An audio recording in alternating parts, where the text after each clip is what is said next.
Exercise 7.1 हो चुकी है। अब देखते हैं नेक्स्ट टॉपिक, वो है पहले तो ये देखो मेथड ऑफ इंटीग्रेशन।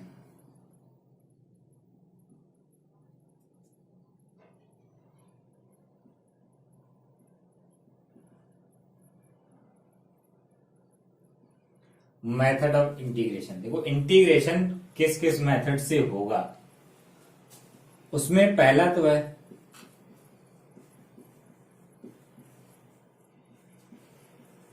सब्स्टिट्यूशन। पहला तो इंटीग्रेशन बाय सब्स्टिट्यूशन, ठीक है। और दूसरा है integration by using partial fraction.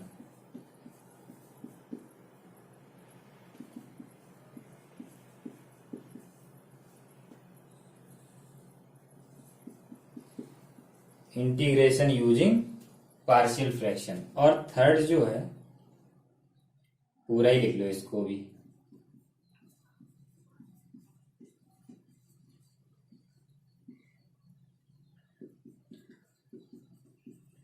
Integration by parts. ये तीन टाइप से इंटीग्रेशन होते हैं, ठीक है। और कोई प्रॉब्लम नहीं है इन तीनों में। ये क्वेश्चन में ही पता होता है कि इन तीनों में से कौन सा लगेगा। क्वेश्चन में ही पता चल जाएगा इन तीनों में से कौन सा लगेगा। तो सबसे पहला है हमारा इंटीग्रेशन बाय सब्स्टिट्यूशन। तो पहले इसी को देखेंगे कि कैसे होता है ये। तो ये वीडियो पॉज करके नोट करना और देखते हैं इंटीग्रेशन बाय सब्स्टिट्यूशन। इसमें फंक्शन जो है ऐसा होता है, इंटीग्रेशन में रखा, ठीक है। आई इक्वल लिख लेते हैं इसको क्योंकि इंटीग्रेशन होता है। इसमें फंक्शन इस टाइप का होता है,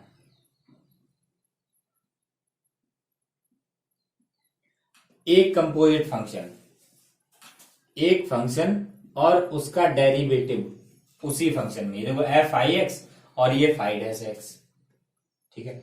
इस तरह का होता है फंक्शन। एक और होता है, ये तो पहले टाइप का है, एक और होता है। इसमें होते तो बहुत से हैं, जनरली ऐसे होते क्वेश्चन, ठीक है। और एक होता है ऐसे F dash x upon F x. ये दो टाइप के। देखो इसमें कोई फिक्स नहीं है कि इन दोनों में से कौन सा लगेगा। हो सकता है ये दोनों ही ना हो, कोई तीसरा ही नया हो, है ना। नया तो कुछ भी नहीं उसमें। तो सब्स्टिट्यूशन जो है वो सिर्फ प्रैक्टिस से ही आता है।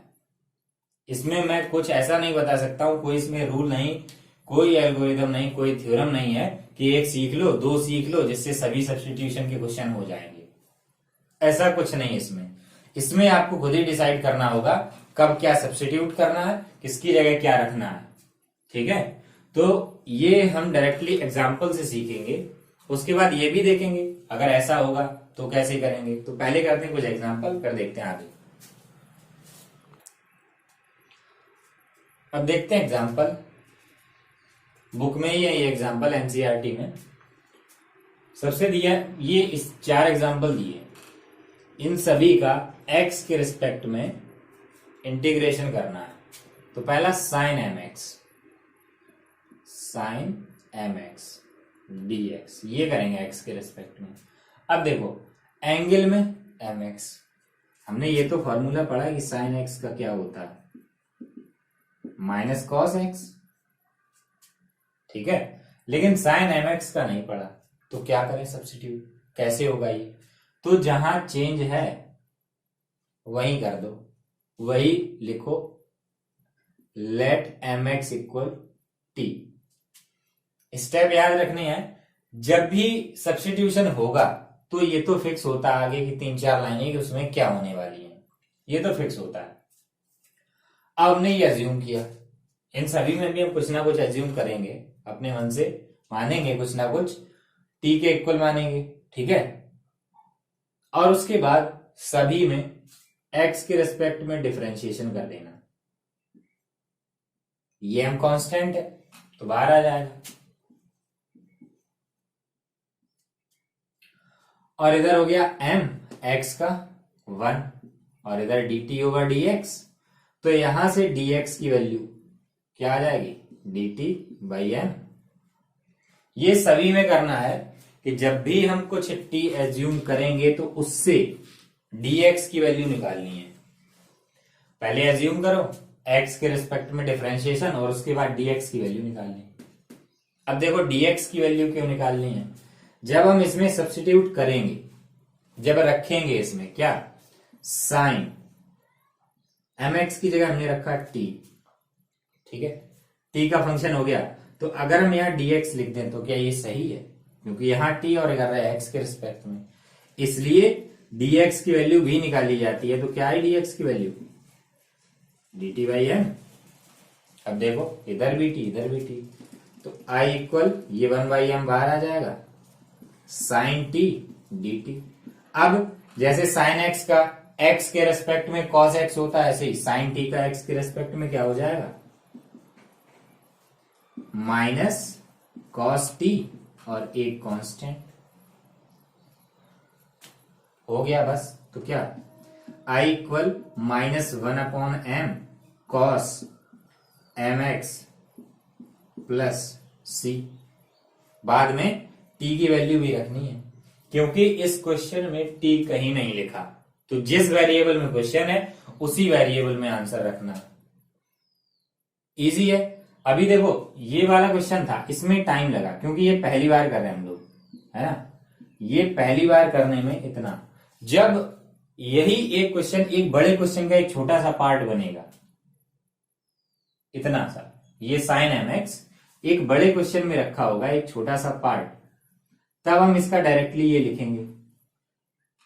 ऐसे करना तो डायरेक्टली इसका लिख दो minus cos mx into 1 upon m। ऐसे बहुत से, जैसे हमने पीछे वाले में किया था e की पावर 3x का, इसका क्या किया था integration, e power 3x upon 3, है ना, पीछे वाली एक्सरसाइज में। तो अभी देखेंगे इसको डायरेक्टली कैसे करते हैं। भाई ऐसा कोई भी क्वेश्चन हो, जैसे मान लो यही ले लो, tan 5x का करना, सॉरी tan का तो है ही नहीं, अभी आगे देखेंगे tan x का भी, sec स्क्वायर 5x का इंटीग्रेशन करना, तो इसका भी ये भी होगा 1 upon 5 tan 5x plus c, है ना।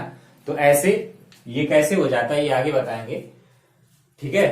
तो ये एग्जाम्पल हो गया। अब देखते हैं अगला एग्जाम्पल, दूसरा देखते हैं, दूसरा एग्जाम्पल।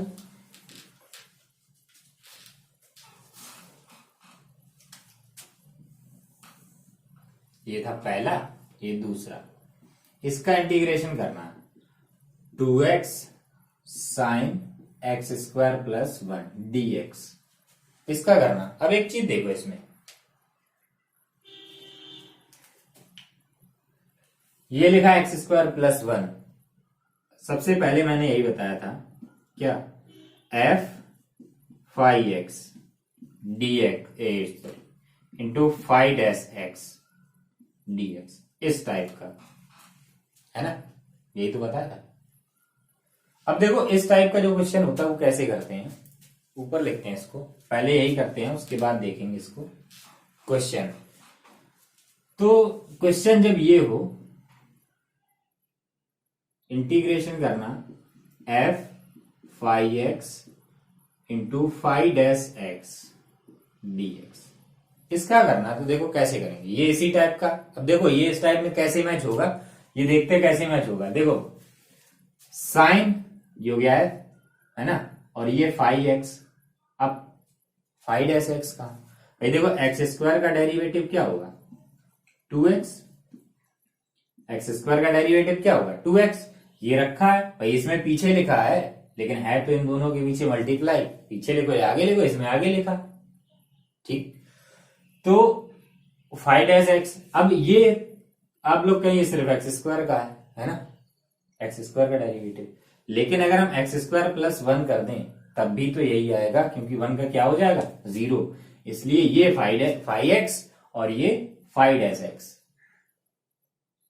तो देखते हैं ये कैसे होगा, कैसे करेंगे इसको।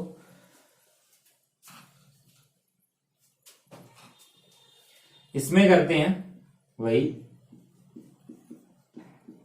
इसे t लिख लिया। अब जब भी एज्यूम करेंगे t, उसके बाद डिफरेंशिएशन तो करना ही करना। तो इधर phi dash x equal d t over d x, dx की वैल्यू निकालनी, dx इक्वल क्या, dt over phi dash x. अब सब्स्टिट्यूट कर दो, रखो इसमें रख रहे, ठीक है। f, अब देखो फाइ एक्स की जगह हमने क्या लिखना, फाइ एक्स की जगह क्या लिखना, t, ठीक है।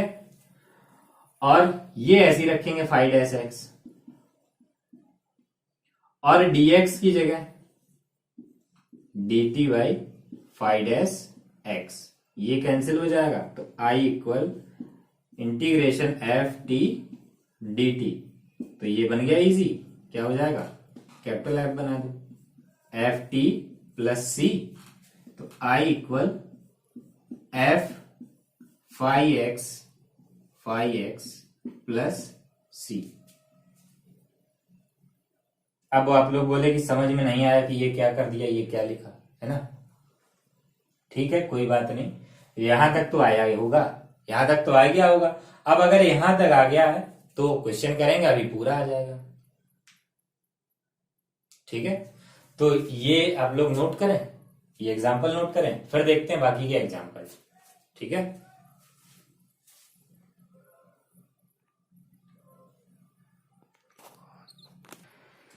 अब देखते हैं ये एग्जाम्पल। तो इसमें क्या करना है, ये x square plus one equal T, अब डिफरेंशिएशन कर दो।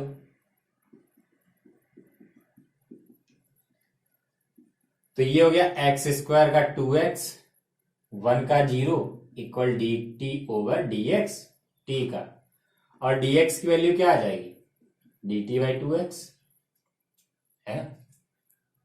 अच्छा, कुछ लोग ऐसे होते हैं कि डायरेक्टली ये 2x dx रखा है, तो ऐसा करते हैं, यहां से देखो 2x dx इक्वल dt, इस पूरे की जगह dt रख देते हैं।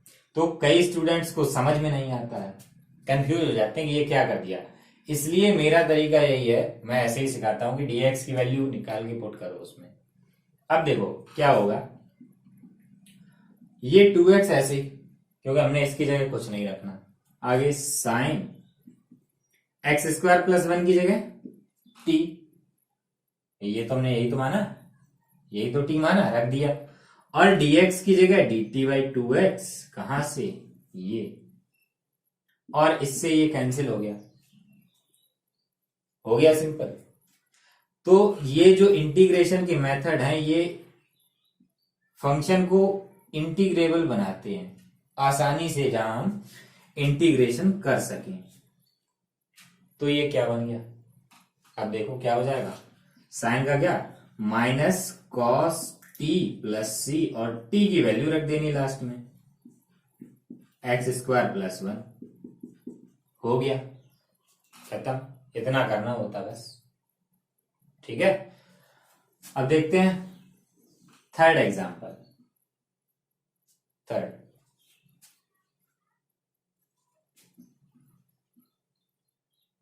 I equal 10 power 4 root x into sec square root x upon root x.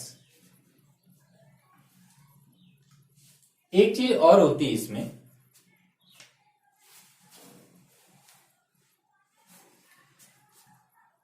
कि जब हम डेरिवेटिव देखते हैं किसी फंक्शन का, एक फंक्शन और उसका डेरिवेटिव दोनों होते हैं इसमें, तो जब डेरिवेटिव देखते हैं उसमें हो सकता है कोई कांस्टेंट आए या प्लस माइनस आए। तो कांस्टेंट या प्लस माइनस का कोई लेना देना नहीं, कि जो डेरिवेटिव में जो फंक्शन आएगा वो मिलना चाहिए। कांस्टेंट आ जाए तो आ जाए, कोई दिक्कत नहीं, क्योंकि वो इधर उधर एडजस्ट हो ही जाता है। अब सोचो इसमें हमें क्या एज्यूम करना है, क्या करेंगे। अगर ये पूरा एज्यूम करेंगे तो इसका डेरिवेटिव क्या, 4 tan क्यूब तो आ ही जाएगा, है ना, 4 tan क्यूब रूट एक्स। और आगे कुछ नहीं, आगे भी तो बहुत कुछ आएगा, है ना। तो आगे वाला, अब देखो इसका आगे क्या आएगा, इसका अगर हमने डेरिवेटिव निकाला तो पहले पावर आगे, पावर में एक कम, और उसके बाद फिर tan का क्या होगा, sec स्क्वायर रूट एक्स, और फिर रूट एक्स का 1/2 रूट एक्स, है ना भाई। ये मिल गया, ये भी मिल गया, लेकिन ये कहाँ है, ये तो नहीं है ना, ये नहीं है, इसलिए क्या करो, सिर्फ इतना एज्यूम कर लो। अब देखो हमने यही क्यों किया भाई, sec को क्यों नहीं किया, अगर हम इससे लिख लें तो इसका डेरिवेटिव निकालो, क्या आएगा, इसका डेरिवेटिव क्या आ जाएगा, sec root x tan root x upon 2 root x. भाई फिर अब क्या करोगे, इसमें जो क्वेश्चन होते हैं इस तरह के, जो 5-x है वो कैंसिल हो जाना, ठीक है। जो डेरिवेटिव निकालेंगे एज्यूम करने के बाद, अगर वो इसमें रखा नहीं मिल रहा है तो समझो गलत एज्यूम किया है। अब हमने ये एज्यूम किया, अब यहां x के रिस्पेक्ट में डिफरेंशिएशन कर दो, देखो क्या आएगा इधर, सबसे पहले tan का sec स्क्वायर रूट एक्स, और उसके बाद रूट एक्स का तो 1/2 रूट एक्स, देखो दोनों इसमें रखे है, इक्वल dt ओवर dx, तो dx इक्वल क्या आ जाएगा, dt, और ये अपॉन में है, उधर जाएगा इनटू में, और ऊपर sec स्क्वायर लिखा है तो नीचे आ जाएगा sec स्क्वायर रूट एक्स। अब इसमें पुट कर दो, अब देखो ये जो पावर है वो हम इस तरह से लिख सकते हैं, है ना, tan के ऊपर है तो लिख गई, और इसकी जगह हमने लिखना है t, तो t पावर 4, बाकी जो जैसा लिखा वैसे लिख दो, क्या sec square root x upon root x, ठीक है, इनटू, अब dx की वैल्यू रखेंगे, dx की क्या 2 root x dt upon sec square root x, और ये कैंसिल हो गया, क्या बचा 2 बचेगा, है ना, 2 बाहर आ गया कांस्टेंट, t पावर 4 dt, अब t पावर 4 क्या x पावर n वाला लगाओ कि पावर में एक ऐड करो, और जो पावर में है वो अपॉन में लिख दो, प्लस c, अब t की वैल्यू रख दो, क्या tan root x power 5 plus c, answer हो गया, ठीक है। तो ये लास्ट वाला आप लोगों को खुद ही करना है, इसमें ये 4th एग्जांपल है, बस इसमें ये समझ लो कि ये वाला आपको t एज्यूम करना है, इसके बाद आप लोग खुद ही करेंगे, क्योंकि tan इनवर्स x का क्या होता है डेरिवेटिव 1/1 प्लस एक्स स्क्वायर, तो ये रखा है इसमें, तो ये वाला आप लोग खुद ही करेंगे, तो ये नोट करें, फिर देखते हैं आगे।